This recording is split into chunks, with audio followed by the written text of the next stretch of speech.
Steve Dangle, Adam Wilde, and Jesse Blake. Are they clean? Are what? Are clean? they clean? Yeah. Have you trimmed them Yes. lately? Are you talking about my petunias? I'm talking about your balls, Steven. Wow.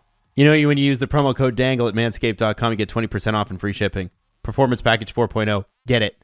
I love using my name as a promo code ball products for myself. Listen, I'm sure it's when Steve Dangle, like the name first came out, I'm sure you got a lot of testicle jokes thrown your direction. It was the first thing I ever encountered in the wild. What do you mean? So Just a pair of balls walking around, or what happened? So the first time I got recognized in public came after the first time I got my Dangle jersey made fun of in public. So my wife who was my girlfriend at the time, got me my Dangle jersey, which has now been made into a chair, for my 20th birthday. And there was a drunk man at a Toronto Marlies game who said, "Dangle, huh?" And I turn around and I go, "Yeah." He goes, "You know what else that can mean?" And I go, Bet you're going to tell me. And he goes, "Means penis." Which, sir, it's balls. Mm-hmm. It's not just penis. It could be both of them.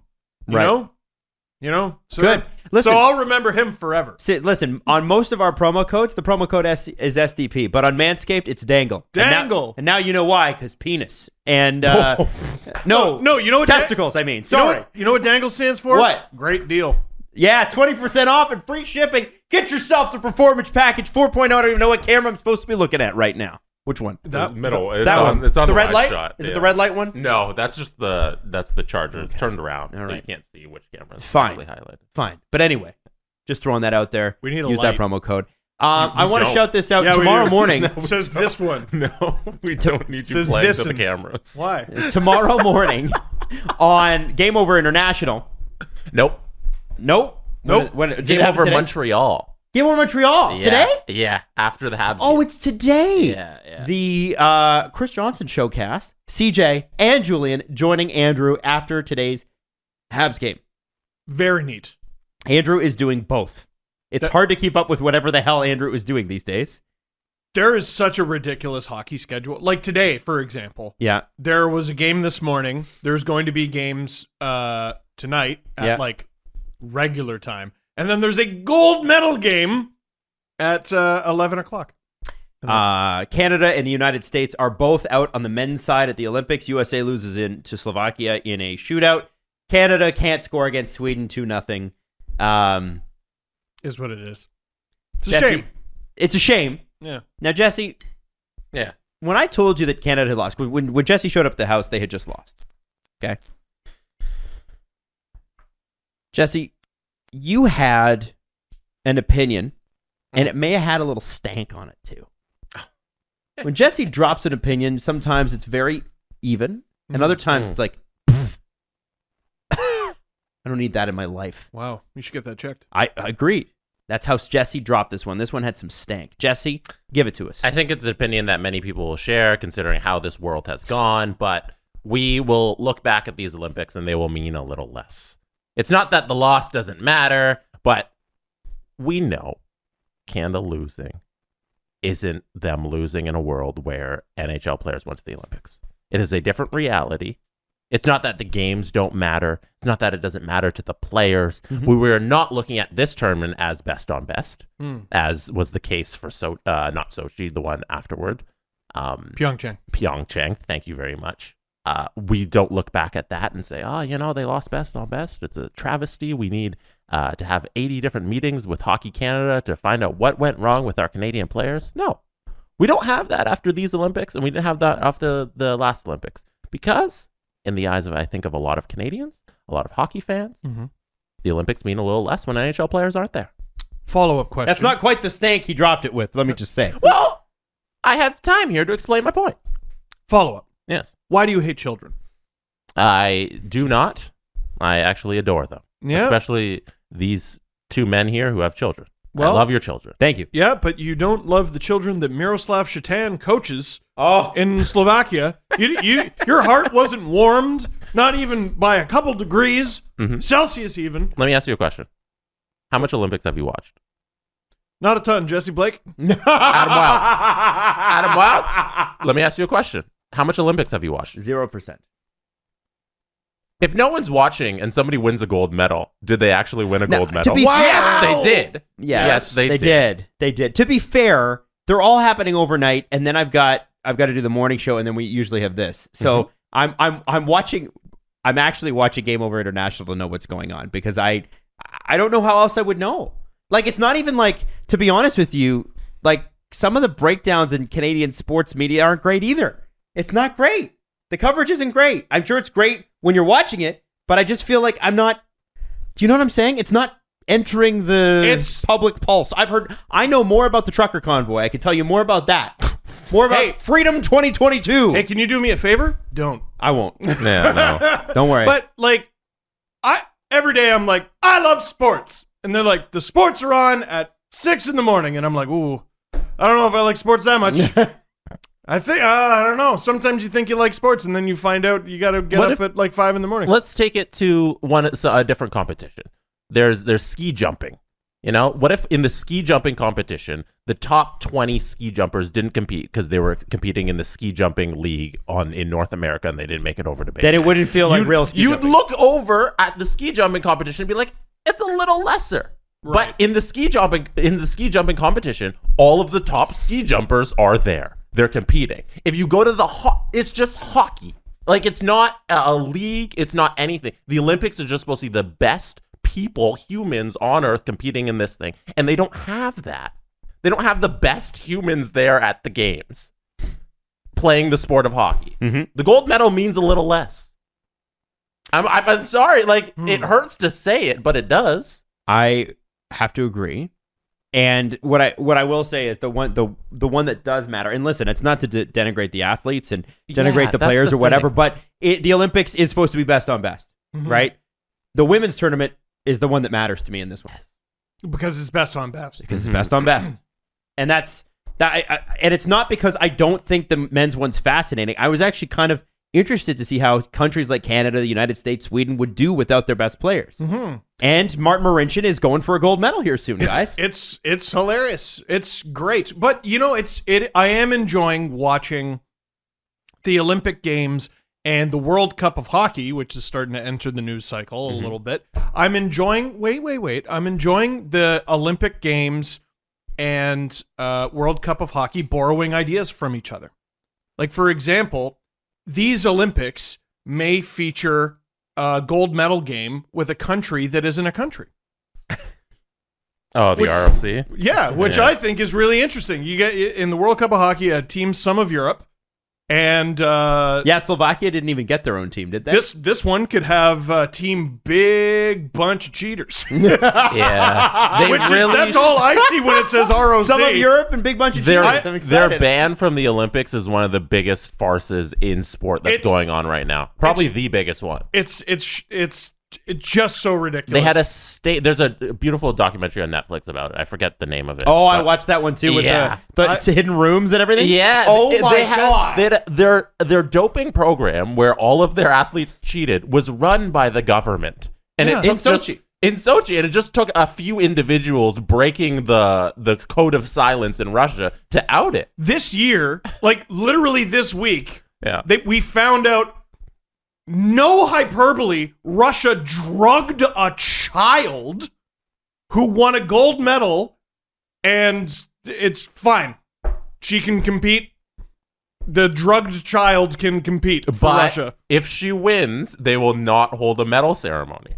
Oh! You know what? Here's the problem. So teams not a country will have their gold medal ceremony taken. What are we doing here? I don't know if the event has gone on with the skater yet, so it could have already happened. She could have lost or she could have won or whatever. But I know that going into the competition, they said, you know, she's going to compete. We're going to let her do it as we do our investigation. But if she wins, we're not going to acknowledge the victory. Just cheat. Just cheat. Just, okay. The next athlete who tests positive and gets stripped should absolutely be able to ask why. Give the medal back. No. Mm-hmm. No. It's like, and the country should just move forward as if they won. Ben Johnson should get his medal. Ben Johnson, Olympic champion. Everybody, Absolutely. This is a widely reported fact, but Ben Johnson, who cheated in 1988, it has since been found that every single athlete in that race was on some sort of performance-enhancing steroid that would now be considered illegal, but was not then. Every single athlete in that final race. Every single one. And he won. Okay. Everyone cheated. He was the best one at cheating, and cheating's allowed. We know these 3 literal facts. Mm-hmm. Cheating's allowed. It's fine. It's fine. It's fine. It's like the baseball garbage. They didn't have rules against steroids. Yeah, why does everybody get so mad about that? Like, do I think Mark McGwire belongs in the Hall of Fame? Yeah. They didn't have any rules. Also, it's a hall of, hey, this is baseball history. Just put the guy who has the most home runs in the Hall of Fame. It's not the... I always say this about the Hockey Hall of Fame. It's not the Baseball Hall of Great Guys. No. There are murderers in the Baseball Hall of Fame right now. Oh, dude. Is there? Yeah. That is something I did not know. I forget the name of the guy, but Murderer. he killed a person, and he's in the Baseball Hall of Fame. Listen. Is Ty was good Cobb at- in the Hall of he was Fame? Yes! Ty Cobb is in the Hall of Fame? Yeah. What did Ty Cobb do? Everything. Every goddamn thing, Adam. Really? He was an enormous racist. He beat people up. He beat up a fan. I did not know that about Ty Cobb. Oh, yeah. Oh, look it up. Really? He would skate at people like with the... I think he... Wasn't he the guy who sharpened his spikes? He was a nutcase. The man's name is Martin Burgeon, I think, is the Hall of Famer who murdered someone. It's so stupid. There's a reliever in the Hall of Fame with a sub 500 record. Really? Yeah, I forget his name, but they were talking about like, oh, it's so hard to make it into Cooperstown, and one writer was like, well, not really. Even the WWE has the common courtesy to stop acknowledging murderers in their midst. It's true. Was that- Wow, who- how did we get here? I don't know. Doesn't matter. Because Sweden beat Canada? Yeah, because Sweden Jeez. beat. As, There's also known murderers, the Swedes. Russia turning around like, what did we do? Also, how it was. every Russia. record pre the I forget when they integrated the Negro League, but every record pre-integration of race in America, it should be thrown out the window because they took up half of like the best players in baseball didn't play in the baseball league because they weren't allowed because people were racist. Mm-hmm. And so these where were we with the records and them not counting? It's ridiculous. Yeah, I don't think you should take Olympic that away from medals- Sweden. I think they played a good game, had good defensive structure. We need to look They at came together on we a very need to short look at schedule. the point I think we're trying to make is that there's a lot of nuance that are going into sports right now within the Olympics. Whether it's cheating, whether it's the best athletes not being there, we can't just look at it and be like, oh yeah, that team won and they're the best. No, we know that that's not true, but it doesn't take away from the accomplishments of those athletes. And, No, it and doesn't. I'm not It saying doesn't. all Russians are cheaters. I'm saying the Russian Olympic program is clearly riddled with cheaters, according to the Olympics. According to their own people. Yes. And listen, So for anybody that comes back and goes, it's not like Americans haven't cheated. Of course, or Canadians or whatever. But we just mentioned Ben Johnson. I just don't know that it's state sponsored. Like Lance Armstrong, at least in North America, we do it with a little tinge of capitalism. yeah, right. and It we wasn't pretend to state- be sorry after. No, was it Lance Armstrong was sponsored by UPS? Was he not? He was. Yeah. but I think Or the- USPS, the U- United States Postal, which is government. So he was Wow. sponsored by, but they didn't make him pee in a cup in a I random room. think the United States Postal Service made Lance Armstrong take all those steroids. You know what? Jesse's got a point. Always follow the money. Adam, he's right. Follow the money.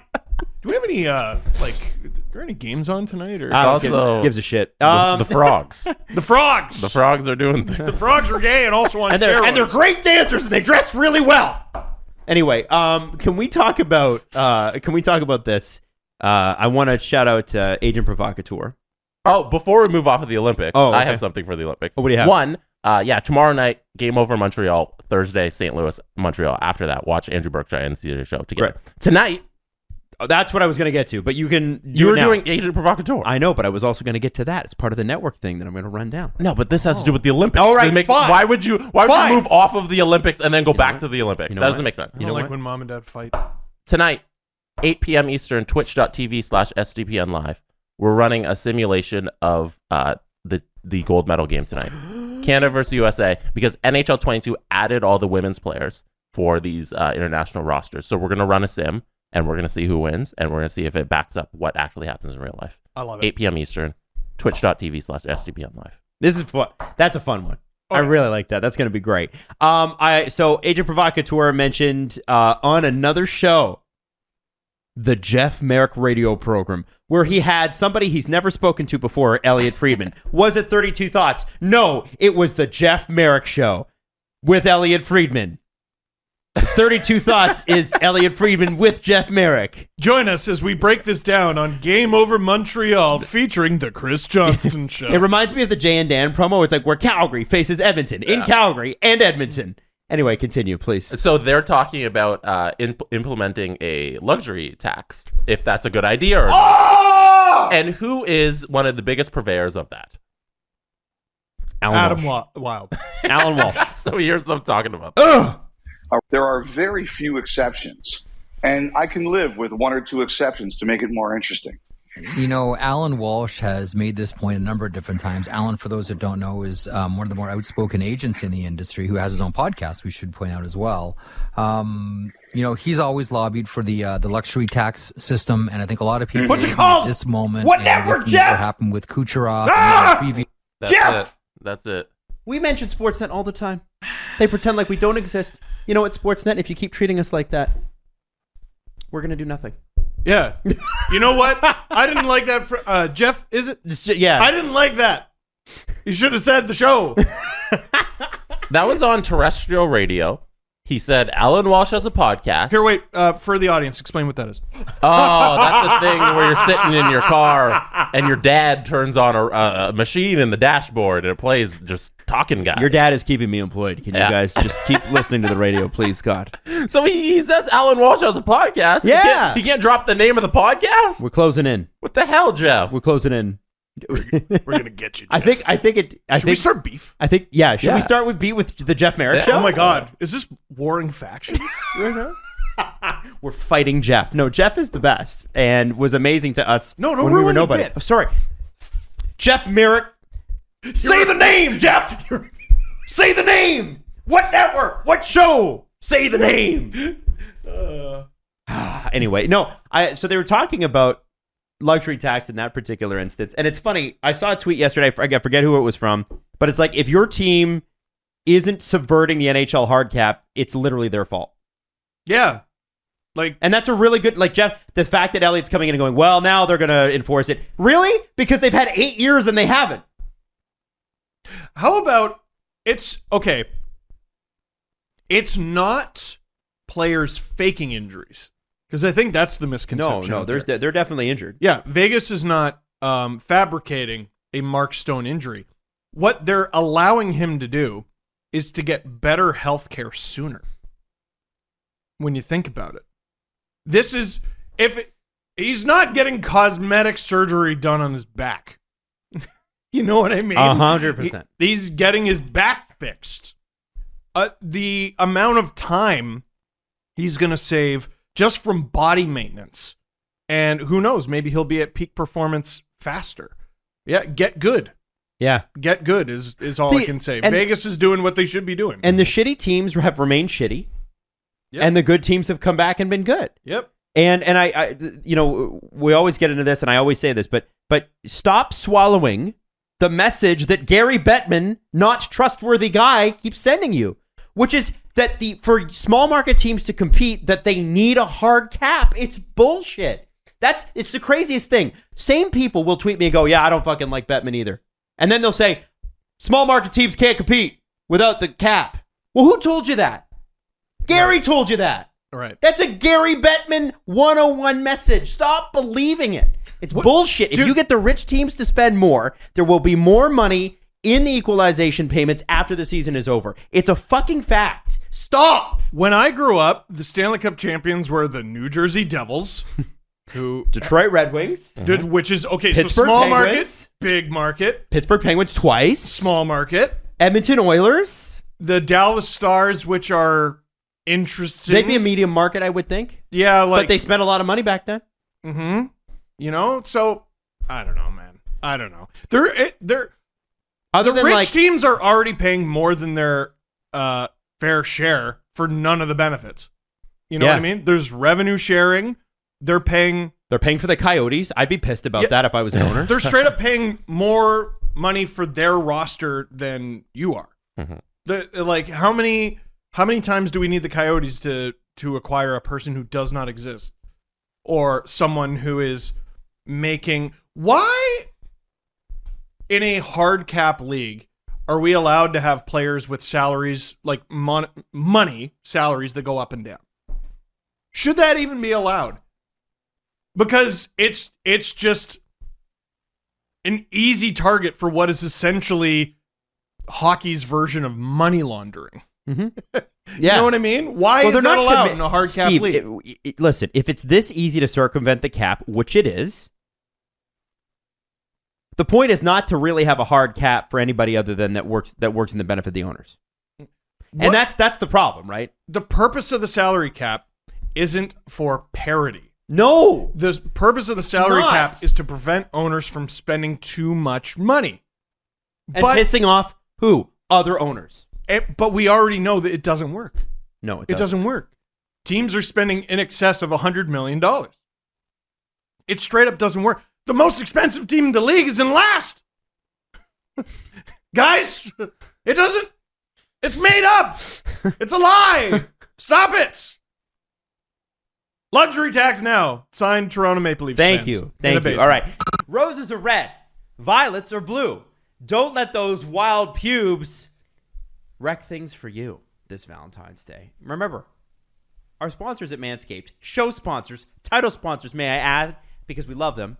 They're here with the best tools. We got to get your balls ready for the special occasion.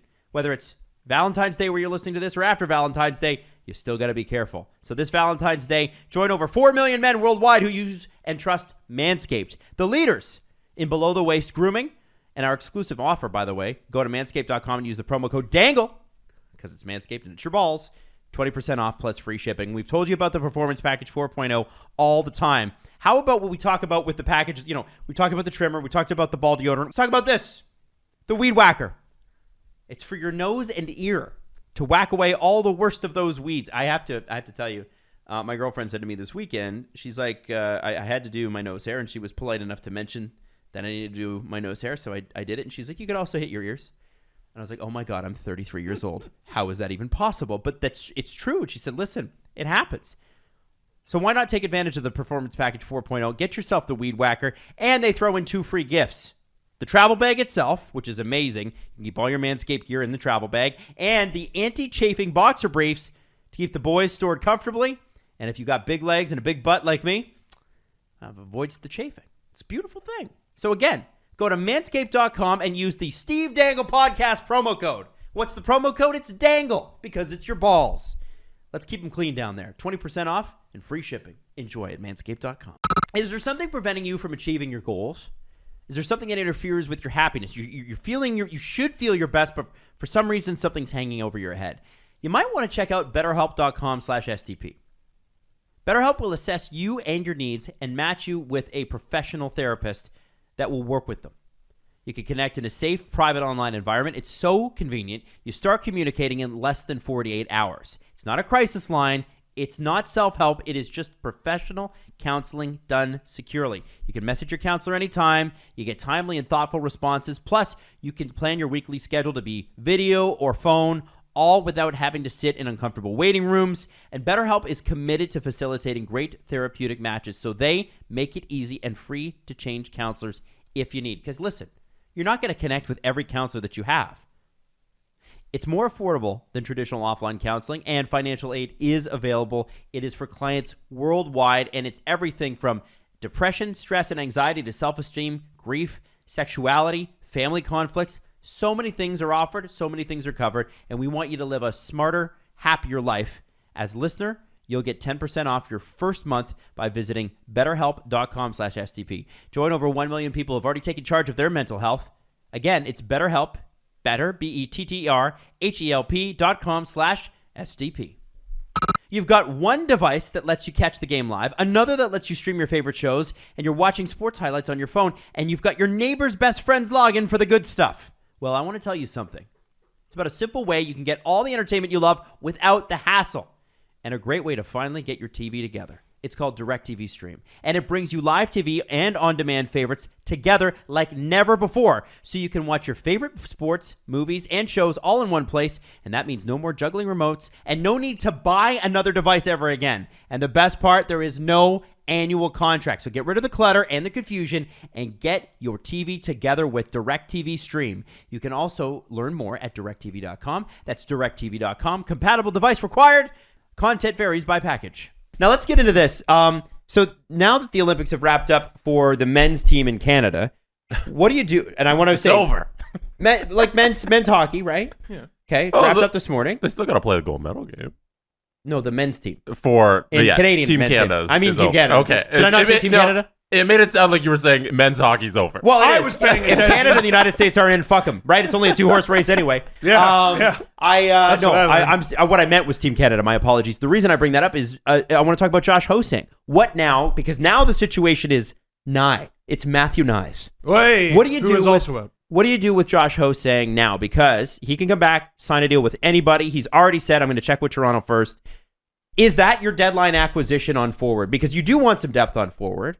But do you then waive Nick Ritchie? Nobody claims him, and then you can send him down. What do you do there? That, I think, is part of the reason why a Nick Ritchie move is coming soon. Mm-hmm. That's certainly the impression I got from last Hockey Night in Canada, or 2 Hockey Night in Canada's ago. Elliot Friedman made it sound like it was pretty imminent. Mm-hmm. It's so that the Leafs can bring on cheap forward depth, right? I don't think this is going to help with their, what ends up being their deadline acquisition on D. I think we're talking way simpler here. We're talking about signing Josh Hosang to an NHL contract. We're talking about maybe Nick Abruzzese from the American program comes over, something like that. But they got to clean up their house a little bit first. So what's interesting about the Nick Ritchie situation is that because he's under the age of 27, his buyout is only a third. So when you buy him out, all it costs you against your cap next year is $300,000. That might be the way. And it might be the way, because here's the thing.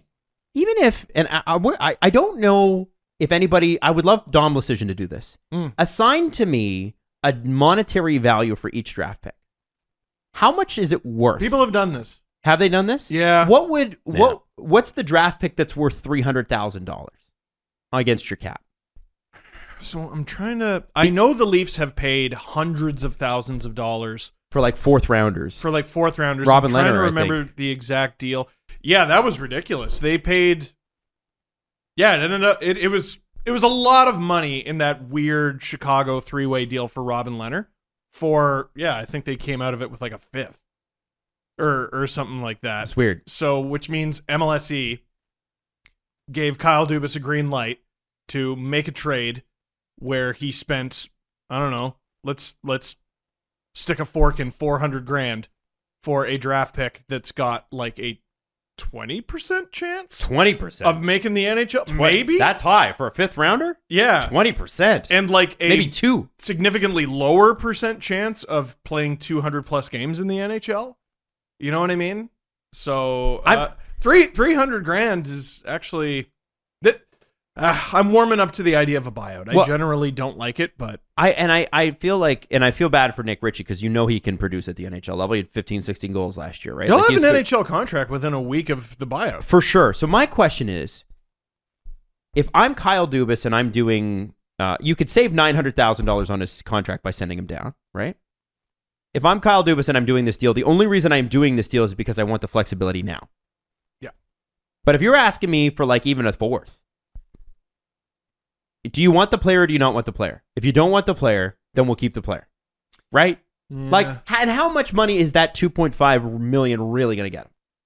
Could be significant enough, I guess. But if you look at what's out there, and Jonas Siegel put together a potential list of trade deadline targets, and a lot of people are saying, listen, don't expect much. He mentioned guys Scott Mayfield or Artem Zub or Mark Pysyk is one that, he's a good penalty killer with the Sabres. Leaf advanced stats people have wanted him for a long, long time. I'll take Mark Pysyk. Maybe Colin Miller. I don't think Ben Chiarot's the guy. No. Justin Braun was an interesting one. I really like this one. He's 35, headed for free agency, and he's boring. And he played with Mark-Edward Vlasic, so he knows how to play, I need boring. Boring is good. He's the best one. But if you look at Vlasic's mean. Really underratedly mean. But Klingberg, Manson, Shen, DeMello, all these names are here. Adam Larson potentially, maybe. But it's just like the what you would have to give up to get these guys. I don't know that the Leafs have it. It sort of harkens back to the Zach Hyman conversation between the Leafs and Oilers. Remember, the Oilers offered they wanted to acquire Zach Hyman via trade so they could get the 8th year, which would bring his cap hit down from 5.5 to 5.1, $400,000 a year. Ken Holland thought that was worth a 6th round pick.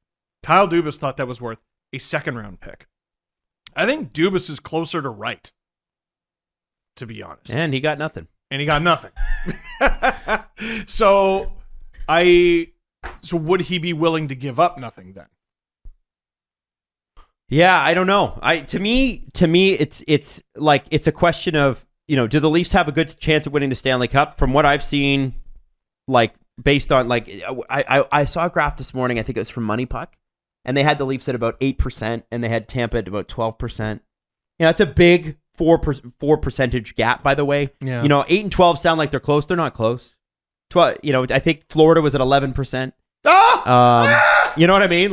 It's tough. It's going to be tough slugging for the Leafs. Amazing. Oh, what a nightmare. So the question is, do you have to go for it? And I think you do. This team, you have to reward this team. They've been a spectacular team. But it's a matter of how do you reward them?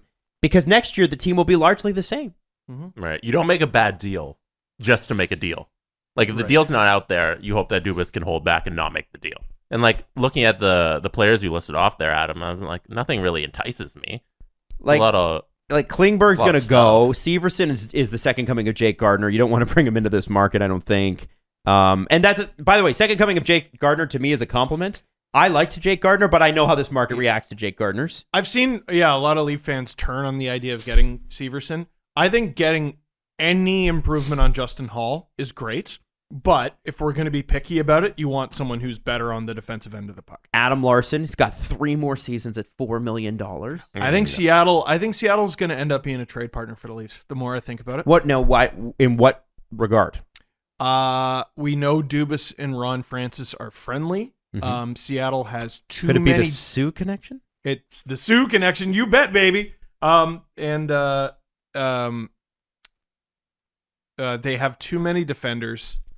They do. And the Leafs could potentially... Seattle would have done a thorough evaluation of everybody. They would know the Leafs prospect pool. Mm-hmm. And I wonder who they would want. Dylan DeMello is a name I also find interesting. But again, 2 more seasons after this one at $3 million.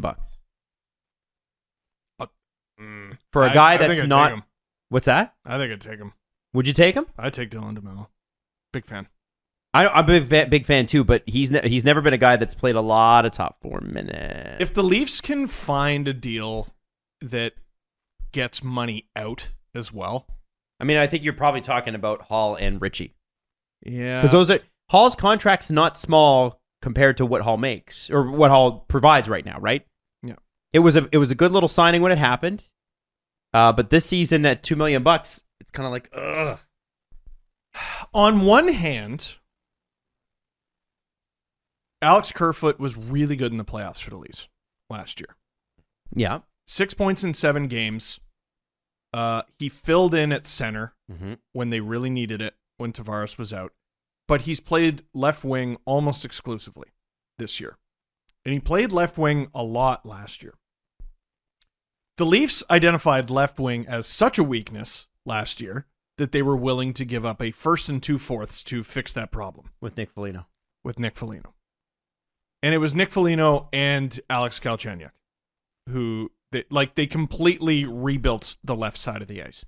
Michael Bunting is not getting knocked off that top line spot because he shouldn't. The Leafs clearly don't think Ilya Mikheyev is the answer. They've already benched Kerfoot, who granted did score against Seattle. To me, if we're talking about a money out move, I think he's the guy. But I don't like not having the insurance just in case one of your centers goes down. I agree. So would you not rather take away from another area? What other area is that? And That's the problem. What's Kerfoot get you? Are we talking Josh Manson? Because Josh Manson, I'm like, okay, maybe I'm listening. Because he brings he can move a puck. He's mean. He's big. He's 30. He's 30. But if it gets into a situation where the Leafs are giving up Kerfoot plus a first and a sixth, then I'm like, why are we selling so much to get a defenseman who's going to play with Muzzin? No, I don't think that's how it goes. I don't think that's how it ends up going. It seems like we're always like, hey, the Leafs will go get this guy, and then they pay a lot for whatever player it is. It's been 2 deadlines in a row. I think everyone should be prepared to be thoroughly underwhelmed, which is why I said Seattle. That's what I'm very excited for. Just something that doesn't cost a lot. Okay, yeah, all right. That's why I picked Seattle, because they don't have defenders who are really going to jump off the page at you, but they still might improve the Leafs defense, which is all they need. What did you think of Muzzin and Liljegren being maybe your deadline move? And then if Muzzin and Liljegren work out, because that's what they played on Monday. So then do you have to get a top 6? No, you get a Braun or a Pissick, I think, at that point. And they like, it was Jonas Siegel said it was probably a low round pick that I get you Justin Braun. If you can, that'd be good. Even if he plays like, if you drop, I don't even know what the Leafs have honestly in picks. Not much. They have for this year. They have their first and second, and I don't know if they're allowed to spend their 7th. They're because not. It's conditional. Traded it for Brendan Manel. It'll end up being nothing. The Leafs will get to keep that pick, but it's still, you can't trade it. But they've got all their picks for next year except for their 7th rounder next year. So you'd have to look at it like a 4th or a 5th next year. That's fine. Is Liljegren an answer in top 4? He's an answer. It's just it's a lot to throw at him going into the playoffs, isn't it? He's another. He got like 40 games. I think he's a good defender. He's a good like defender him a lot. who's getting better. I'm not convinced about him in front of the net. I literally just want a body mover. I want a body mover. All right, well, here's Ben Chiarot. Okay, no, I said a good body mover. I need you to.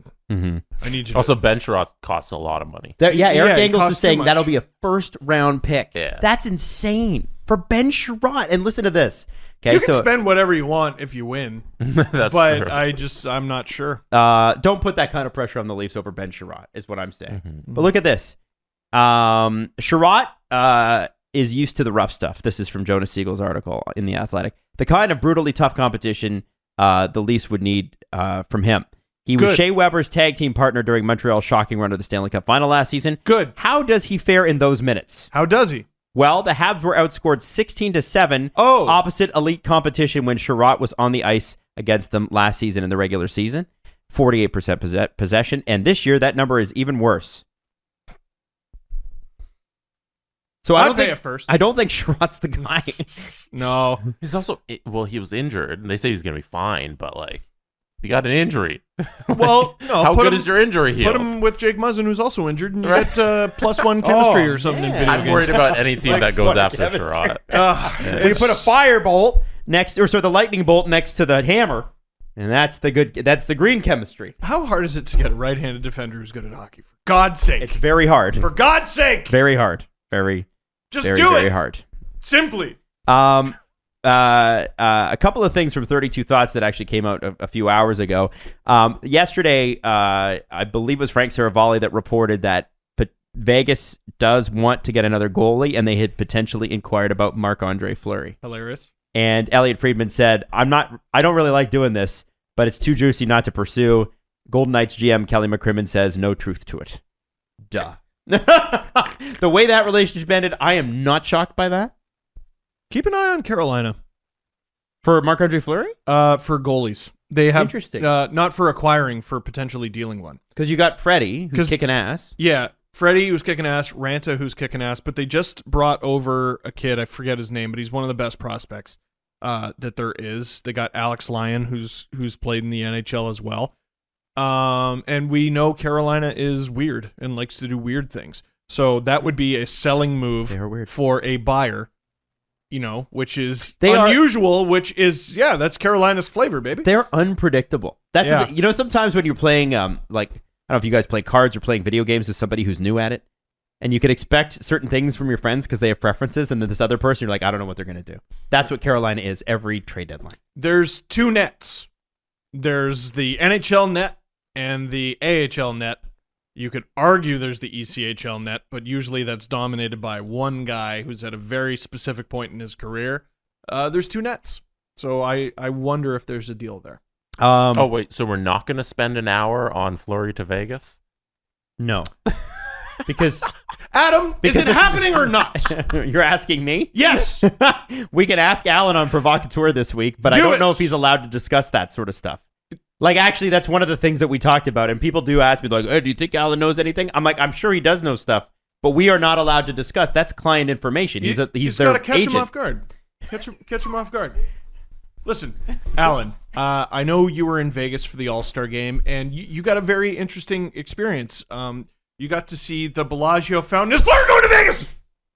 Just catch him off guard like that. It's a little interview tip. Okay. I know you're new at this. So. See, it's a little interview tip. So Alan's not allowed to talk about that stuff with me or with anyone, so I don't ask him. I don't know. Demand. Don't ask. Sorry, Alan. Take the information. Steal. Set your interview skills to steal. Set your microphone to steal. Get a Samsung microphone and set it to steal. Okay, can I tell you a potential trade that I hate? And unless you're a fan of this team, you're going to hate it too. Oh, I think I know. Who do you think it is? Claude Giroux to Colorado? Who do you think it is? Let's see.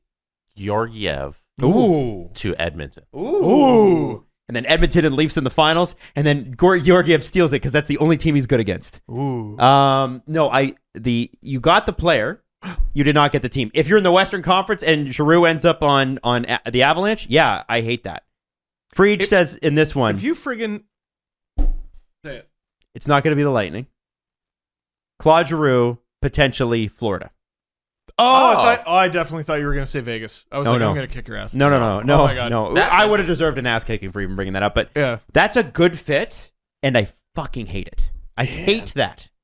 He does. Because he's a bastard in the playoffs. Yeah, like he you're talking about a guy who does not have to worry about scoring because it's the Florida holy shitting Panthers, and he's just free to be the biggest asshole. Where Sam Bennett is the next Pavel Bure for some reason. Just what a well, and they're in a really interesting reset period because they have 3 games this week. Yep. 16th, 18th, and 20th. Love fantasy hockey. They did not play a game. They had a game February 1st, and their next one is today. Yeah, they got their actual Olympic break. Yeah, them and LA. LA played their first game yesterday since the All-Star break. Like, I think them, San Jose, there are some teams who actually got 2 weeks off. This is a bizarre season, man. Mm-hmm. The discrepancy between the team who's played the most games and the least is 8, I believe. And it's past Valentine's Day. You know what I'm looking forward to? What? As a hockey card nerd, who is going to finish this season with the most games played? Because if, for example... You're looking at the guy who played 84 games in a season. Yeah. 84? There's the potential for someone from like the Red Wings to get traded to the Wild, and they'll finish the season with close to 90 games. Cool. It's entirely possible. They could set a record for most games played in an NHL Steve season. Yzerman owes it to us. Mm-hmm. Call up Bill Guerin, make something happen. Giroux's the best forward available, I would say. Currently, yeah. Oh, that's like on the trade block and everything. So it's interesting to see where he wants to go because he does have a no-move clause. It's his choice. And I've heard Friedman report that he's not going to a team like Calgary. He doesn't really want to go to Canada. So Florida makes sense. Like, who's the team that's going to buy? It's not going to be Tampa because they just don't have the cap space to do it. Carolina. Not yet. Not yet, but Carolina, maybe they make the big deal. It doesn't seem like that's really their wheelhouse. No. So Florida's, if you're looking at an Eastern Conference team, Florida's kind of the one that's sitting there to make the run. Oh, definitely. Most definitely. And Bill Zito, isn't he a former agent? I don't know. I think he is. I don't Yeah. know. Yeah. Big splash. I like it. The other thing that's Yeah. going to be interesting with this trade, wherever Giroux ends up, if he gets traded, is Philadelphia, rightly or wrongly, expects to be in the playoff race next year. They've talked about that. They said, we're going to be in the playoffs next year. Now, when you look at the Maybe. roster, there is talent. There's big talent on that roster. They got it. One day. They need a different coach. One day Carter Hart is going to arrive, like in a big way. Yeah. And it's going to completely change the outlook of the organization. Or we keep saying that for 10 years and it never happens. Or like, what if he's just kind of good and stop putting a shitty team in front of him? Yeah, could be like have a that. team that plays structure. Yeah. I think, is Vigneault gone yet? I honest to goodness. I don't even know. The head coach of the Philadelphia Flyers? Yeah. Mike Yeo. Okay, Remember so Mike Vigneault's Yeo? gone. Yeah. This is Mike the Yeo thing- was that's the- the thing about the Flyers, man. Like, I don't even know who's there. They're boring and irrelevant, which That's not they Philadelphia. can't be. No.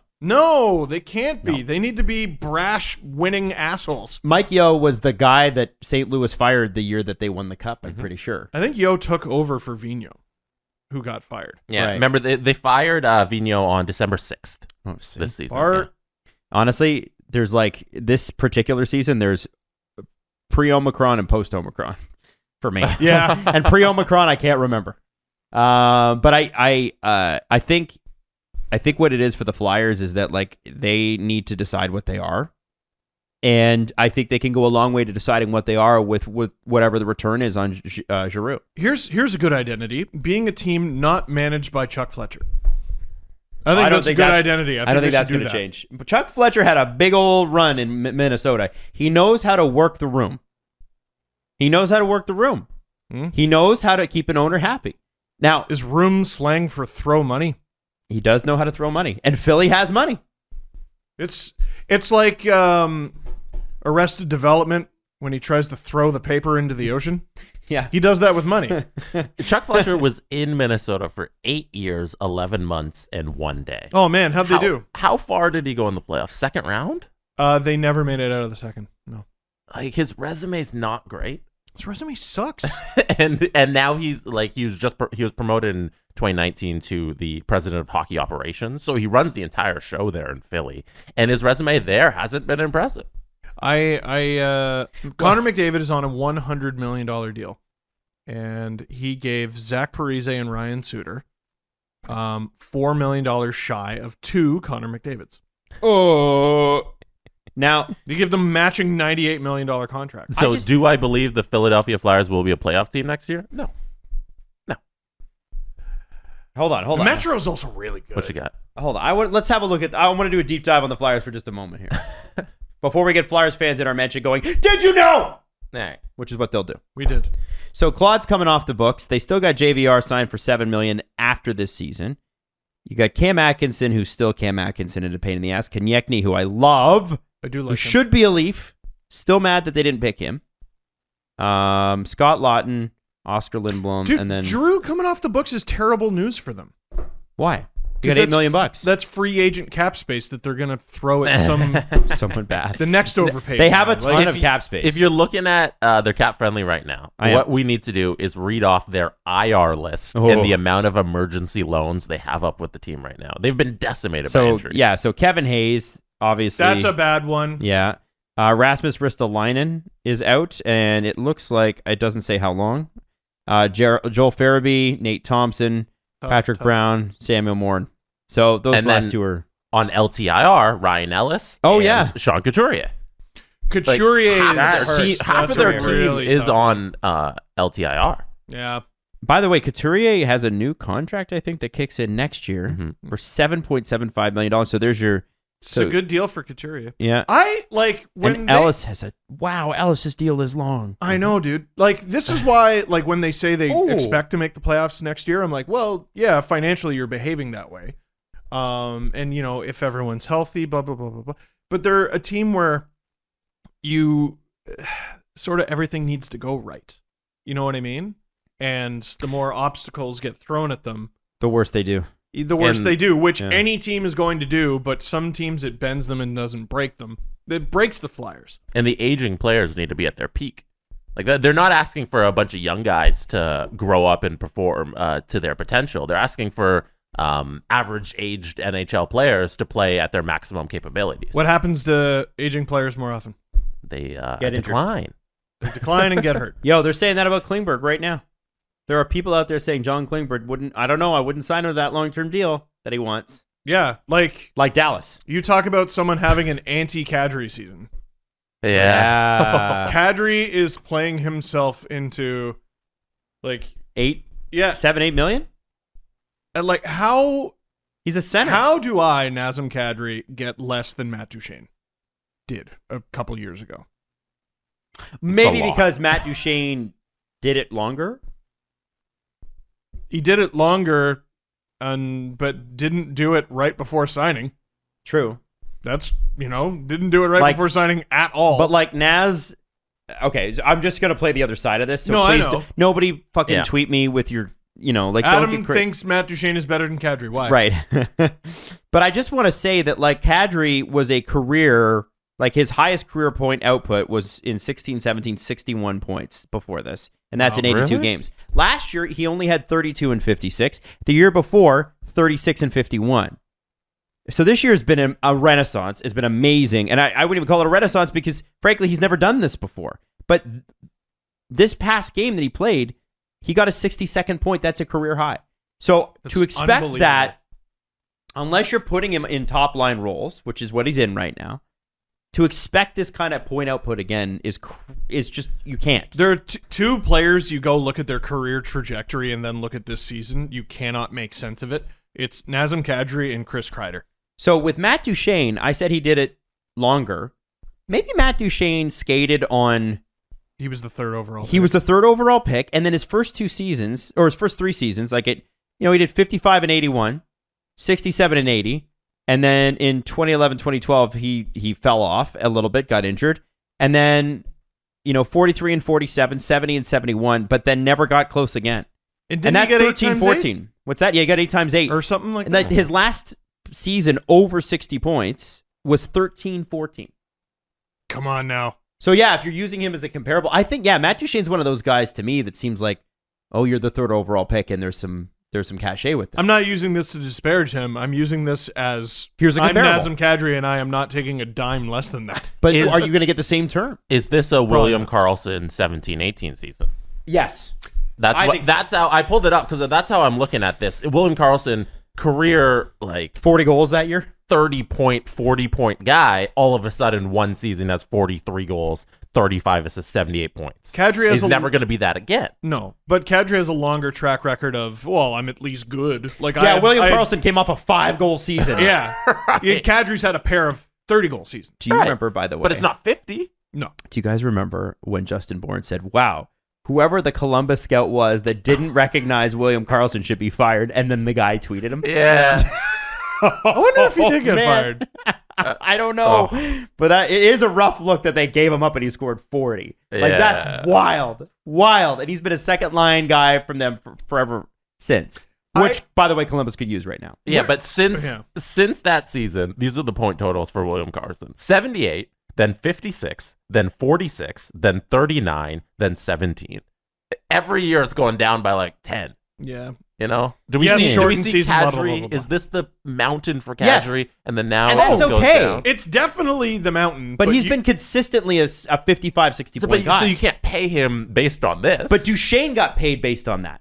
Yeah. How quickly is he going to go down the mountain? Everyone goes down the mountain. Everybody. Except Sidney Crosby. Do you see the friggin' ridiculous chart? I know. About him We'll today? Yeah. get into Crosby Okay. next. Don't Yeah, worry. yeah, yeah. Everyone goes down the mountain eventually.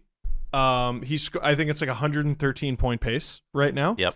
But guess what? I'm the belle of the ball, and Yeah. you're giving me at least $8 million. And, And he's is- been consistent. Yeah. Is there a GM dumb enough to do it? Yeah. Yes.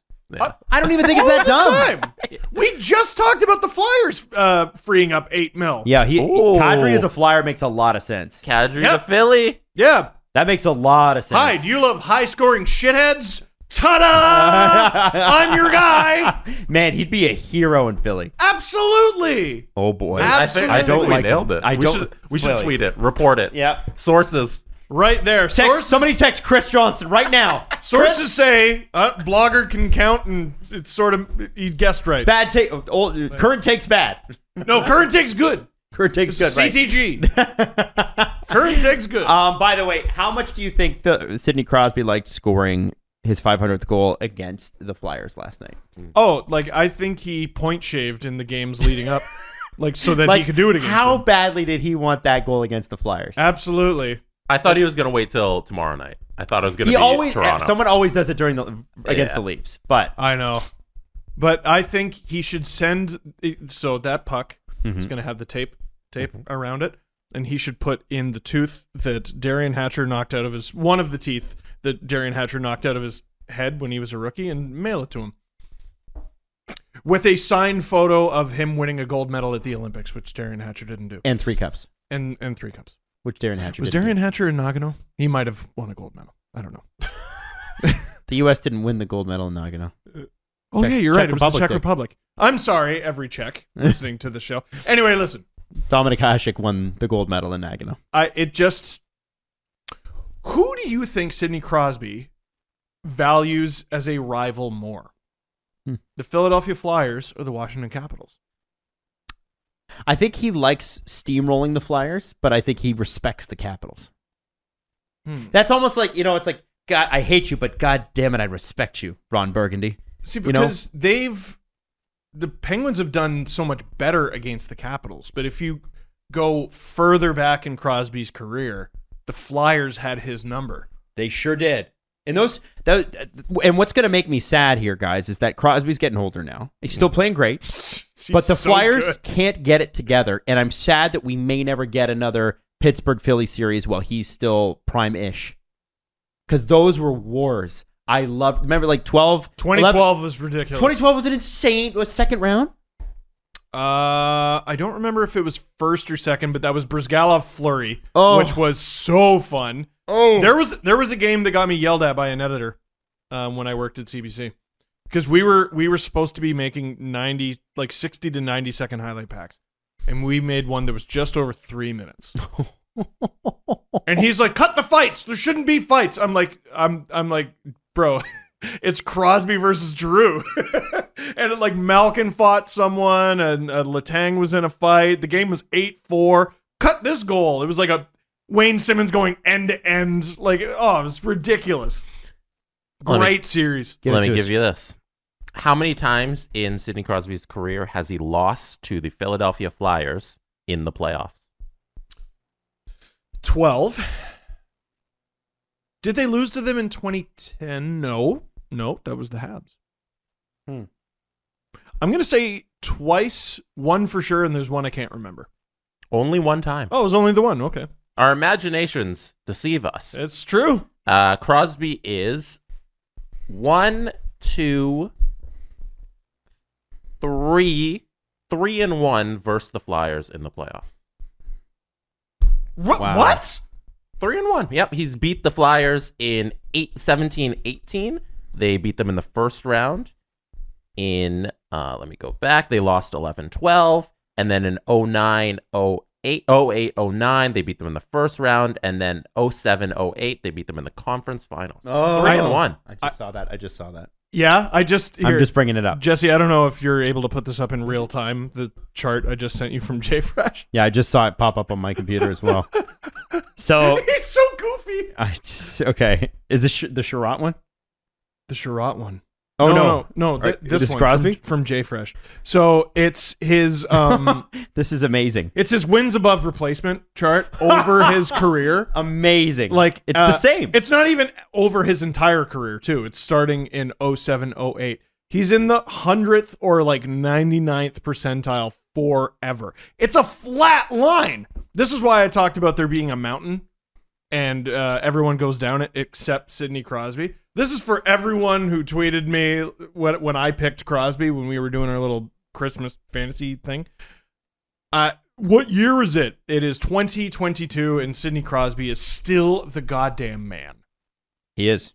No question. That's the dumbest thing in the world. I thought you saw Look at this. Yeah, it's a crazy thing. Now, I would like to show you another Jay Fresh tweet who is on fire today. Oh, heavens. This is about Ben Chiarot. That's so red. Here's the thing that doesn't get talked about enough when it comes to Chiarot, and it's the penalties. He has taken 44 more minor penalties than he's drawn since 2019. That's the second worst differential in the NHL. You can argue about the value he brings when he's on the ice, but he does put you shorthanded plenty. Okay. Let me throw this out into the universe. Yep. I do not want the Leafs to get Ben Chiarot. I don't think he's the answer. I think he's going to cost too much. However, I want to make sure we're all right about Ben Chiarot for the right reasons. Okay. Are you using regular season statistics? And are you using regular season penalty differential statistics? I think probably they are. You're wrong. Because in the playoffs, penalties don't get called. You're wrong. Like, why don't you tell me some other irrelevant things? What's his blood type? Where does he get his haircut? So What size shoe does he wear? Jay Fresh responds to this. Did he? Because someone said that?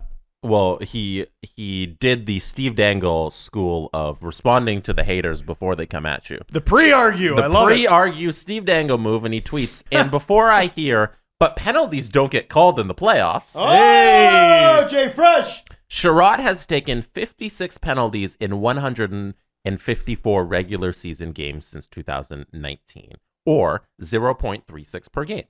He's taken 14 penalties in 32 playoff games since then, or 0.44 per game. This is more of an issue in the playoffs. See, that's how much gets called. Uh-huh. That's how much gets called. So I'm willing to bet his violence increases tenfold. And even though he takes more, he also gets away with more. His violence per 20? His violence per 20. That's always the argument about the Bruins. Because if you look at their actual penalties taken, like what? It's still high. Like it's up there in the league. Yeah, but the sheer amount of bullshit. You can't call everything. You can't call everything. That's Justin Bourne wrote an article years ago, and it was about Dustin Byfuglien. How he, more than anybody in the league, he'll take a ton of penalties, but the sheer amount. How many players have we? What's the likelihood a player is ever going to take 3 minors in a game? And it doesn't involve like roughing in a scuffle. You know what I mean? Like they're going to take 3 stick infractions in a game. It's extremely unlikely. But how many players commit at least 6 infractions a game? You know what I mean? Come the playoffs, you could probably throw Chiarot in there, Byfuglien in there. You might get dinged on 2. But the other 4 are going to make people go, well, I just got a butt end to the face and nobody called it, so I may not go around that goalie so much anymore. Yeah. Like, and that's Ben Chiarot. So imagine how much someone with a really good reputation. I'm not saying he has a bad one. Would have been ugly to play. Good Lord. Yeah. Shea Weber, we watched Shea Weber take a man by the back of the head and slam his head into the glass. And that was fine. Look it up. It's crazy. I think it was Henrik Zetterberg. He did that too. It's one of the most surreal things I've ever seen. Why wasn't he sent to jail? Why wasn't he kicked out of the league forever? But listen, the playoffs, it's different, man. It's different. You mentioned him, so someone needs to write the article on Dustin Byfuglien and where he is right now and why he retired and why he just disappeared from hockey. I want to listen to that podcast and read that article. Yeah, 100%. Yeah, we need that information. Find him. Like, if you can find him in the woods, wherever he is, I'd love to hear from Buff. Mm-hmm. Agreed. Miss him. Agreed. And didn't get the send off he should have. I don't think he wanted it. That's what I was just about to say. He didn't want it. Well, and the shame about how it ended with the Jets is Jets fans don't get the chance to say goodbye. Yeah, because they love him. Yep. He deserves his opportunity to blow the roof off that building and have their fans give him his due. But there's a strained relationship between him and the organization. It reminds me a little bit of Sundin and the Leafs. Or Dave Keon in the Leafs. Dave Keon in the Leafs. Or Daryl Sittler in the Leafs. Or Lanny McDonald in the Leafs. Or Boreas Alming in the Leafs. Dave Keon in the Leafs, how long did that bridge take to fix? 3 decades? 4? 4 decades. Took a long time. Phil it was Kessel like and 20 the Leafs. Phil Kessel and the Leafs. Yeah. By the way, Phil Kessel apparently can be had salary 50% retained for like a second round pick or something like that. I think I saw third. Was it a third? And Yeah. nobody wants him. Oh, Why? Have they not watched playoff Phil Kessel? it's real good. Like, I don't care what he's doing in the regular season. If he's on your third line and you set him up on the power play, like even though, like, okay, I'm going to Leafs this for a second. Do it. You bring in, say some dummy way you're able to bring in Phil Kessel. By the way, Nick Ritchie's going the other way. That's the only way this works. Oh, I love it. And you're already retained on Kessel anyway, so the Leafs would have, his cap would count again. Yay. But Would he get 2 paychecks from the same team? How would that work? I don't know how that works. That's a really good question. Ask Alan. Hey. Ask Alan. So, No, it's funny. It'll make a good gif. Oh, did you? Oh, I turned away from you. Tom Brady. What was amazing about it is that, like, I was just imagining this. This is so stupid. But, like, Matthews on the left side. Kessel, No, Matthews is already on the wing. I love it. Matthews on the wing. Kessel on the wing. Marner in the center. And then. Shut your mouth. Yeah. and then, no, on a power play. Oh, okay. Oh, okay, That- On a power play. okay. On a power play with, like, Morgan Riley and I don't even care at that point. John Tavares or William Nylander. Sure. Because, well, if you had Nylander, then you've got the 3 best shots the Leafs have ever seen. Like, Nylander's shot's incredible. It's an incredible shot. I know everybody gets mad at me when I say this. Sometimes it misses, and it misses big when it misses, but boy, is it good. I'm telling you, I would love to see Marner setting up. Oh, do I go to Kessel or Matthews with this shot? Do you remember when somebody on Twitter came back at you with the William Nylander missing And thrust thing? they were right, and he but it threw, was like and he threw the charts at they you were and was right. like, actually. I forget who it was, but they were right.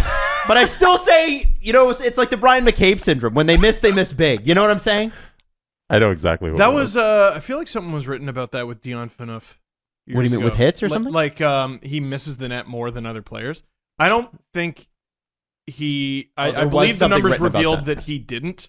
But like, dude, they sailed Yeah, when he did miss, it was 8 like feet high. Yeah. Like I got noticeable. eyes. Yeah. I can see the puck going into the fucking over the glass. if I drove 10 cars, uh, or every 10 cars I drove, one of them got set on fire, people would be like, you set a lot of cars on fire. and you'd be like, no, I only set 10% of my cars. Yeah, on fire. exactly. So anyway. How many cars am I going to own over my life? Ex- I'll probably avoid it. long story short, it's silly that a team wouldn't pick up Kessel. I think that's crazy. That's crazy. You can't find room in your lineup on your third line for Phil Kessel? Come on. I'm looking up. I'm trying to find a match, and team not willing to pay a high price, but team that always seems to have a horseshoe up their ass. Acquire an underappreciated asset. Mm-hmm. Who am I going to say? Tampa Bay. No, I was going to say Carolina. Oh. They have the room too. They do, but their right side is Natchez, Jarvis, Fost, They and don't- Stephen Lawrence. So they don't need that. Not really, but that's why they're going to do it And anyway. I can tell you the Leafs are not going to bring Phil Kessel back because I'm fairly sure that the reason they jettisoned him so quickly when the new regime took over is they were not a fan of his attitude. Yeah. So I don't think that they and listen, you can say what you want about Phil's attitude. The moniker has followed him around wherever he's gone, except for Phoenix because no one cares. Or sorry, Arizona. Sorry, Yeah. Tempe. But- sorry, Glendale. sorry, Sorry, yeah. Scottsdale. Gila River. Yeah. I'm going to give you a name. Hmm? You can see it on my screen, Steve. But I'm not wearing my glasses, so I actually can't. The Minnesota Wild. That's Minnesota? Oh my God, I'm blind. You I are thought that blind. was the Sabres, bro. Oh, no. Underrated team, I think that is going to buy at the deadline is the Minnesota Wild. They have to. They have to. Plus, they're playing really well. The second line of Fiala, Goudreau, and Boldy has been on fire. Kevin Fiala is having just unbelievable That's the season for best no thing reason. Paul Fenton never did for that team. Fiala? Yeah. Yeah. He was a huge Fiala guy. And the Greenway line on the third line, maybe you throw in Phil Kessel there. I don't hate it. I don't hate it. The Harrison Eck, Jordan Greenway, and Phil Kessel. There's something there. And Kaprizov's having his Kaprizov season. Yeah, he's so good. There are no doubts about that contract. If there are any doubts about it, he threw them out the window. The doubts were based in truth. Yeah. But holy shit. He did it. Yeah. He better perform. Well, here's him performing. Second place in a division that they got a shot at finishing within the top 3, I think, easily. And they've played the second fewest games in the league. Mm-hmm. Minnesota, Buyers. Look out. Real good. It was funny. I'm just laughing because I tweeted out our segment before the show of what the Leafs are going to do at the trade deadline, right? Because we have, you have our shows on our YouTube channel. And I wanted to see what the reaction was because I just wrote not Chiarot. It was about like trade deadline from our last show.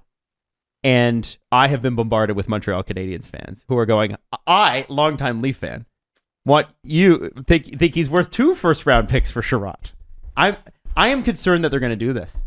It's almost like Matt Bolesky again. I'm also concerned. There's someone who just every now and then out of the blue, it's like he psychologically is breaking me down. Andrew like Berkshire. He doesn't. No, it's not Berkshire. Okay. That's your only clue. But he just psychologically, when I least expect it, he's like, I think the Leafs need Chiarot. And I'm just like, oh my God, please stop. Who is it? Please stop. I'm not telling you. I'll tell you after the playoffs. You'll tell me after the playoffs. Or if he becomes a Leaf. Can't you just No, tell me? okay. some- I'll tell you after the playoffs about? if he doesn't join the Leafs. On the show. Or we will have him on as a guest if they get him. So that he can What? explain himself. Okay. He can. Is this a speak person to that's his correctly crimes. predicted what the Leafs were going to do before? Yeah. So this person is somebody we would know. Oh, this isn't like my cousin who's like, you know what? I think they're getting shot. Yeah. Well, Like- you did Oh, not. sorry. No, say no. that. This is someone in the biz. Oh boy. Somebody in the know says the Leafs are getting Chiarot. No, should get Chiarot. Oh, should. Okay. That's a different story. They have been That's a completely different story. PowerPoint presentation. Here's how he's going to make them better. Okay, and they're not going to do that. That's them saying they think it's going to happen versus, hey, I want this to happen. That's different. I am sad. It's not I want. It's legit. I think All right. it's going to make them better. Let's do the press conference. If you've got clients, you know that they demand instant responses.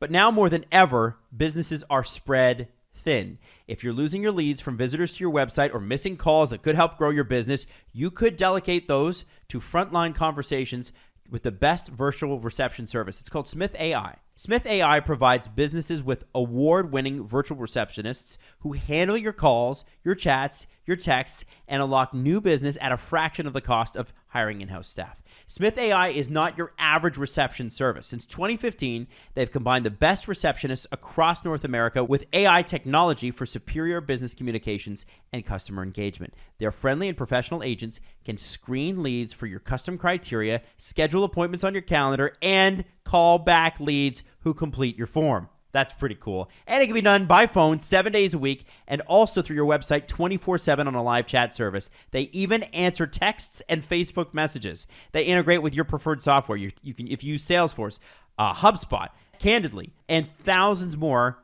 Don't worry, it all works. Plus, they have English and Spanish-speaking receptionists that will block spam for free, including those annoying sales calls. As a listener to the show, you're going to get $100 off when you sign up using our promo code SDP at smith.ai.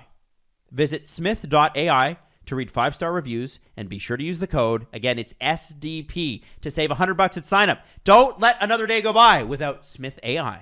Our next partner is a pretty cool product. Let's talk about Athletic Greens. If you're looking to get better gut health, more energy, stronger immune system in really easy natural ways, you got to check out Athletic Greens. I'm sure you'll agree that most of us are not huge fans of having to take a bunch of pills or vitamins in the morning. You remember like your grandfather with the multiple pills for each day of the week? It's my grandfather anyway. Athletic Greens can help you get rid of those extra vitamin bottles and finally make some room in your cabinet. Athletic Greens is an all-in-one solution that actually tastes good, and you'll enjoy daily vitamins every single day. You got to try Athletic Greens. And if you're a really healthy, conscious person, here's the great thing. Keto, paleo, vegan, dairy-free, or gluten-free, don't worry.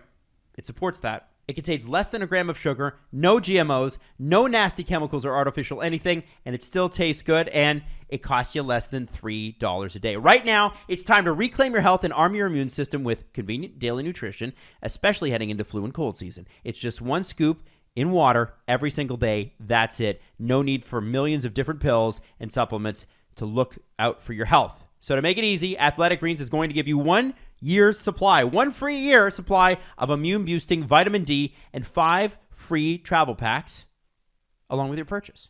All you have to do is go to athleticgreens.com, and the code is STP. So it's athleticgreens.com/STP to take ownership of your health and pick up the ultimate daily nutritional insurance. The Presser. SDP. The Steve Dangle Press Conference. Adam, no one in the first round has ever been good. Don't worry about it. Or the second round. That's all they have left. No one drafted in the first round has ever. Don't worry about it. God. Second rounders are better than first. Taylor Hall for a second. See? True. Could have had a fin. Could have had a fin.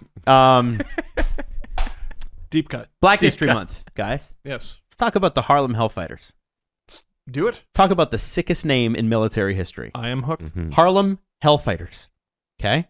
Now, this is a story. There's so much about this story that I can't get into today because I'm doing it in like 3 minutes.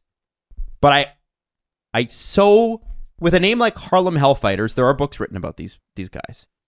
You have to look them up because it's insane. This story is crazy. I want to take you back to the United States pre-World War I. And I'm not talking about United States pre-World War I. I'm talking about the United States before they entered World War I. This is a country that was anti-military. The United States, believe it or not, if you think it's the American way to have a big old fat military, actually, that's pretty new. In the 250-year, 300-year history, one of the things that Americans really liked was that they had local militias, but they did not have a strong federal army. They did not want to be engaged in European politics. They didn't want to they'd have to spend a pile of money to send an army across the world, which is what they've done ever since. Yeah. Hey, there's this conflict going on elsewhere. And they would respond, that sounds like a them problem. 100%. And I hope they have fun. Well, it's like during the French helped them out against the British during the American Revolution. And when the French asked for help, the Americans said, no. And by the way, that money you lent us, since the king is no longer the king, we don't owe you anymore. Look that up. Thomas Jefferson. Oh. Yeah. Once the king was taken out, he was like, oh, we don't owe you the loans anymore. Pretty wild, right? Now, let's get into this also America that you don't recognize anymore. Because they were under-equipped, they were poorly trained, and they thought they were pretty good at war because they had faced some people in Mexico during the Mexican-American War. They had a skirmish, essentially, that was blown out of proportion in Cuba, where Teddy Roosevelt, who was 50, he made up his own unit of cavalry, got them their own uniforms. They weren't American-issue uniforms. They were just, Teddy felt like this, and he made himself his own officer's uniform. Then he charged up a hill in Cuba and wrote a book about it, and that's what happened. And it's all largely inaccurate anyway, but that's actually, you used to be able to, if you were rich enough and America went to war, you could just buy your own unit and put it together. And that's what they did during the Spanish-American War. I'm not kidding. That's like 1900. It's not that long ago. Wow. That's the state of the military. Now, you know, America is extremely racist. The world, extremely racist. If we're talking about racial terms, like the Roman Empire, you could have a black man or a Middle Eastern man running a British province, and in fact, they did. You know, the racism that we know today just didn't exist in the same way. I'm sure there was people who were racist back then, but that is largely a very, last 500 years thing. And around the turn of the century, last century, the 1900s, racism really hit its peak. It was indoctrinated into national thoughts. It was put into legal documents. It was one of those things that was so cauterized. This race is the superior race, and these other races are not so superior. And what World War I did was kind of knock all that stuff down, because what you had was a country like France, which had Algerian territories, that had many other territories, but the Algerians are the ones I want to focus on. Black soldiers in the poilu jersey. I call them jersey, but they're actually, right. Yeah, they're wearing blue, and they're fighting just the same as the white boys. The soldiers from India, fighting just the same, just as hard, in fact, many times harder than the British soldiers, right? So the American army, when it starts to gear up for war, it reorganized what was called the 15th New York National Guard Regiment, commonly referred to as the Harlem Hellfighters, into the 369th Division. There's a lot of divisions. And these guys consisted mainly of African Americans, also included some Puerto Ricans, Cubans, Guyanese, Liberians, Portuguese, Canadians, and people from the West Indies as well. And they were also staffed by white American officers because, of course, they wouldn't let black American officers do this. This is not the first time it happened. There was a black regiment in the Civil War on the northern side, but this is kind of one of those things where later on they traveled down to the southern states. I believe it was one of the Carolinas, north or south. And this is where the racial barriers start to come down a little bit, because when they arrive, the soldiers who are also training at the camp, who are white, don't like them. And after a while, you're in the trenches, you get to know people, and you're just training. You're in basic training. You start to get to humanize these people, right? You've been segregated for so long. It's pretty easy to dehumanize somebody when you don't know them. And then you get to know them, and all of a sudden, well, they're human beings. And what happened was, these soldiers would be on off duty, and they'd go into town, and they'd try to shop at certain places, and the white owners would say, no, you can't buy stuff here. And the white American soldiers started to boycott the businesses that wouldn't serve black patrons, because they said, these are our buddies, and they're going to war for you.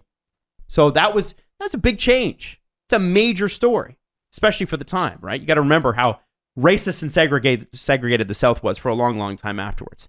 So they train, they go over to France, which is where the Western Front is happening. And they assign this unit, this regiment, to the French, because the American army does not want black soldiers in the army. You have to remember that the British and the French armies were largely multinational. The British country, like France had the biggest army in the world at the time. A lot of their troops were colonial. If they're from Vietnam, if they're from Algeria, as I mentioned, the first trenches to ever be gassed were Algerian trenches. So they're used to having integrated servicemen. And in France, the racism is just not the same. French, there are American performers who go over to France in the 20s and 30s, and actually probably pre-World War I as well, who become huge stars in France, where they never could have gotten these jobs or performed to these crowds in the United States, because France didn't view races the same way. I'm not saying they weren't racist. I'm just saying it was different. Right. And so the Harlem Hellfighters fighters are assigned to the French government, and they are nicknamed the Men of Bronze. In French, it's the Hommes de Bronze, or the Black Rattlers.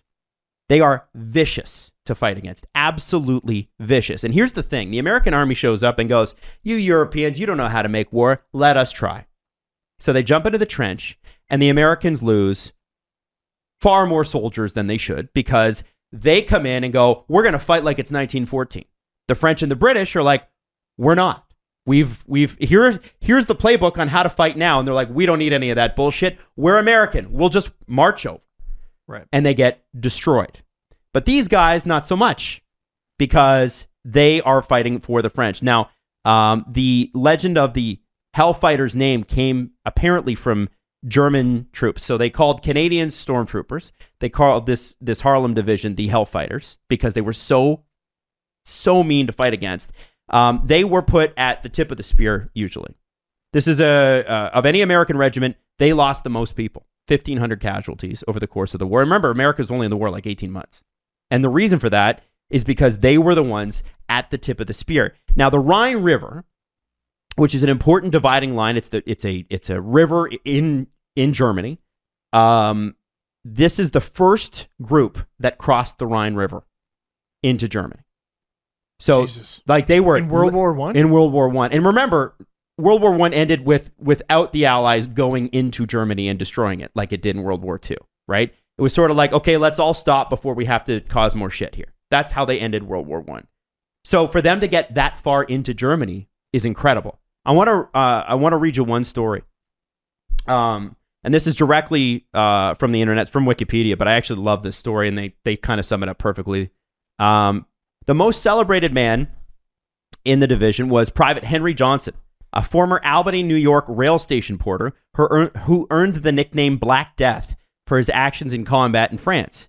In May 1918, Johnson and a private, Needham Roberts, fought off a 24-man German patrol, though both were severely wounded. Johnson instructed Roberts to warn the French units of the approaching patrol, but Roberts returned to him after the Germans opened fire on their position. They battled together until a German grenade incapacitated Roberts, at which point Johnson made it his mission to hold the line and protect his fellow soldier. After they expended their ammunition, Johnson battled with grenades, and then the butt end of his rifle, and finally a bolo knife. Reports suggest Johnson killed at least 4 German soldiers and might have wounded as many as 30 others while sustaining might have wounded 30 others while sustaining at least 21 injuries himself. Over 100 men from the 369th were presented with American and or French decorations. Among those honors, Johnson was the first American to receive the Croix de Guerre, which is one of the highest, if not the highest, honors in the French military. Now, what's sad about this is, a lot of people have heard the name Harlem Hellfighter. A lot of people don't know the story. And that's why things like Black History Month are important. I'm surprised with all the war shit that America revels in, that they have not made a movie about this. It'd be a cool movie. It'd be an insane movie. I was about to say, they must have. They made a movie about the first Black infantry unit in the Northern Army in it's called Glory, and that's in the Civil War, and it's a great movie. Although there's a bit of a white savior complex going on in there, but Samuel L. Jackson, I believe, is in that. I think a young Denzel Washington is in that. Is Samuel in that? Denzel's in it, and I know that. Oh God! Just look it up. Yeah, who is in this? It's a great movie, great cast. It's from 1989. Matthew Broderick is in it as their kind of like guy. Matthew Broderick, Denzel Washington, Cary Elwes, Morgan Freeman. Some really, really big names in that movie, and it's really, really well done. But this one needs to be a movie. This is the thing is that in the United States, there's something like, I think they lost something like 300,000 people. There was 300,000 casualties, something like that in World War I. In just 18 months. In 18 months. Wow. And the war is completely ignored, right? So, of course, a Black infantry unit from that war would be even more so looked over, right? They talk about John Blackjack Pershing, and that's about it when they talk about World War I. And then they talk about Woodrow Wilson and his 14 points and the Treaty of Paris and the American involvement in that. They never talk about the people on the ground. And this is one of those groups that, again, I have told you like 1% of 1% of what this group did and how game-changing it was. And then, these guys, they go and they fight and they come back and America still hates them. So, real quick before you get into that, you and I both listened to Blueprint for Armageddon. Yes. By Dan Carlin, which I believe is 24 hours worth of podcast about the First World War. Right, and no longer free, unfortunately. You do have to pay for it now. Really? Yeah, because he takes, after a certain amount of time, he takes them off and you pay for them. I buy them through Apple. I honestly might. Are the Harlem Hellfighters mentioned? I don't believe so. Yeah, because I don't remember hearing about this at all. There's so much detail from World War I. Yeah. And I don't fault him for that. No. He's trying to play a full narrative and explain World War I to people who largely only know about World War II. Like you talk to people about who call themselves history buffs, and I don't blame people for this, but they're history buffs. It's like, I like one war and it's World War II, and that's all I'm interested in. But what is more fascinating to me is what caused World War II, which is World War I and before. Right. Well, in World War II it's painted as, bad, good triumphing over evil. Yes. And et cetera, et cetera. World War I, from that podcast perspective, if you don't, I tried not to think about it while I was learning the history from him and just the things that happened, but just how devastatingly sad and needless it was. Pointless. It's a pointless war. Completely pointless, but then there's moments where he doesn't let you avoid it. Right. He doesn't let you avoid it. World War I was oftentimes slaughter for the sake of slaughter, right? And there's no reason. So I think that this is one of those ones where if I was a big Hollywood movie producer, I'd be picking up the rights to this story. I think it's a spectacular story that needs to be told. And I think it needs to be told. People are like, well, if you do that, it's too much of a pop culture. Like what a lot of people have against war movies is that it's too much glory to America, which I guess I can get down with. And it's also too much, they say it cheapens the experience. And I say that that's wrong. If you're talking about like a movie like Saving Private Ryan, that is a really well done war movie. If you look at Band of Brothers, really well done war series. And what it does is it gets people interested in the timeline of events.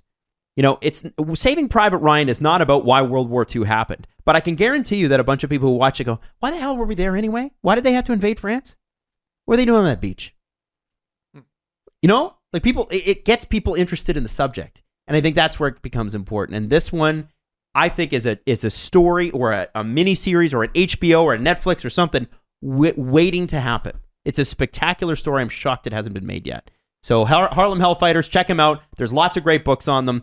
And a spectacular sort of deep dive into the history of 100 years ago, which isn't that long, and how different the world was. It's a flash in the pan. Yeah. Yeah, 100 years. It's nothing. Sorry to take up so much time, but there you go. What do you guys think of Gen Z kids calling the 1990s the late 1900s? Is that a thing? It's a Is thing. that what they're saying? It's a thing I they kinda do like that. to bother millennials. Oh, I That's hate it. what it is. Like they'll call 1998 the late 1900s. I would When the I Spice love that. Girls were popular in the late 1900s. You don't have to, because like it's my own knowledge of my life is enough to bother me about how old I am. Mm-hmm. Like you don't need to say, "Oh yeah, the late 1900s." At least you're making fun of it, which is like there's some I think everyone has like a weird before and after year for their life. What's your year? For some reason when I was 14. Oh. Like just my life changed after that. And how old was I when I was 14? That was 2002. Okay. It's unbelievable to me how long ago 2002 was. It's like, watch something from 2002.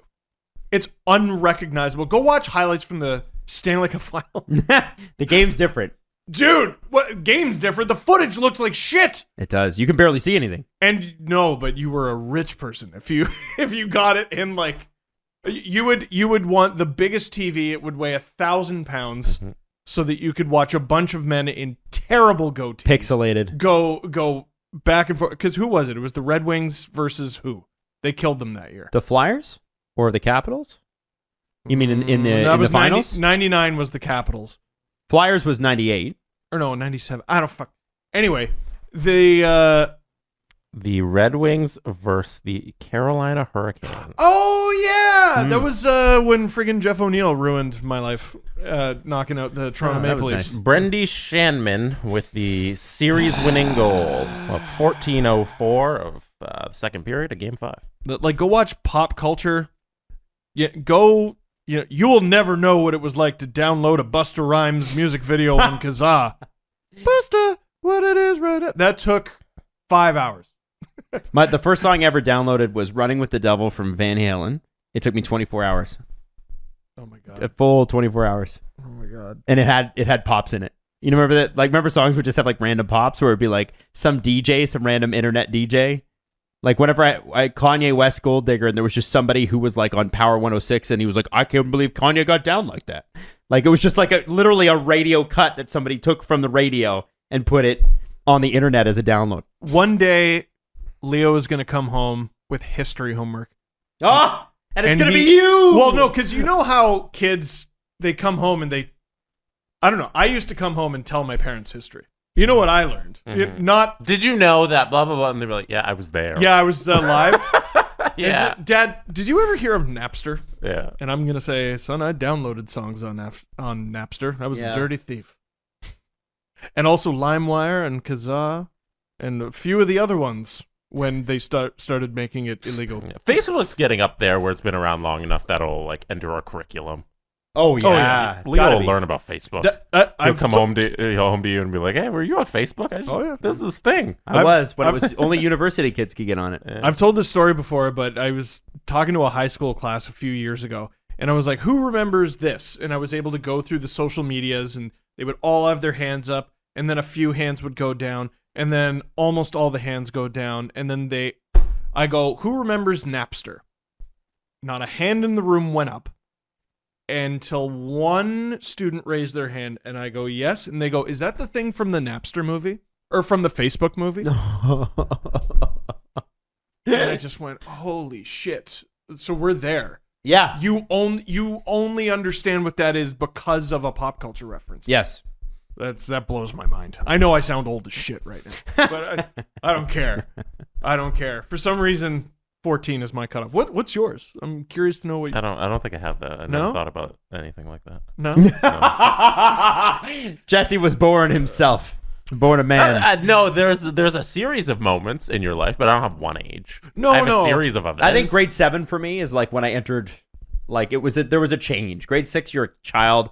Grade 7, you're like, wow, things are different for me. When I went to middle school, things got weird. Grade 7, grade 8 were the worst 2 years of my schooling. I hated them. But I think grade 7 for me was like the big changeover year. It was just change over to what? I think like you start to know it. Like there's like puberty hits and you're You're asking what age did you get more puberty? serious. You hit puberty? I think 12. I think 12. What is that? 12. 12. Also, you know what happened very early when you and I were in grade 8 was 9/11. Oh yeah, which was an extremely large. That was a big change. moment. I remember waiting for the school bus, and myself and a bunch of other 13-year-olds were trying to piece together what happened. Yeah, because none of us understood. I had art class and they had the radio on, and we're just like, they're like, okay, go ahead and color, and we're listening about these towers and it was like 10 a.m. I don't even know if the towers had fallen yet. No, and I remember my teacher being like, oh yeah, terrorists, and I was like, oh my god, Russians, because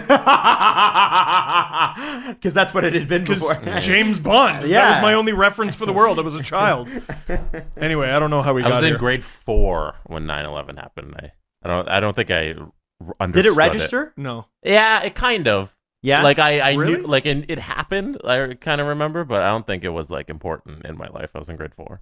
Yeah. I was the first to get home that day, and when we didn't have phones, so none of us had seen pictures or footage. Mm-hmm. And I got home and experienced that for the first time alone with no adults to explain what the fuck I was watching, and I remember that being really fucked up.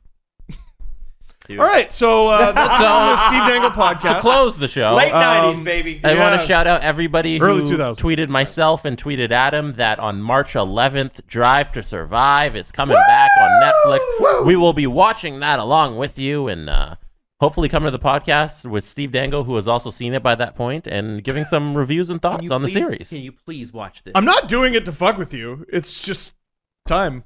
You're a little jerk. You're just being a jerk. And Wow. Get it together. I know. It's hurting me, man. It's hurting me. All right. Hey, we'll see you Friday. We love you. Talk to you then. Anything else to add? Tonight, 8 p.m., Canada versus U.S.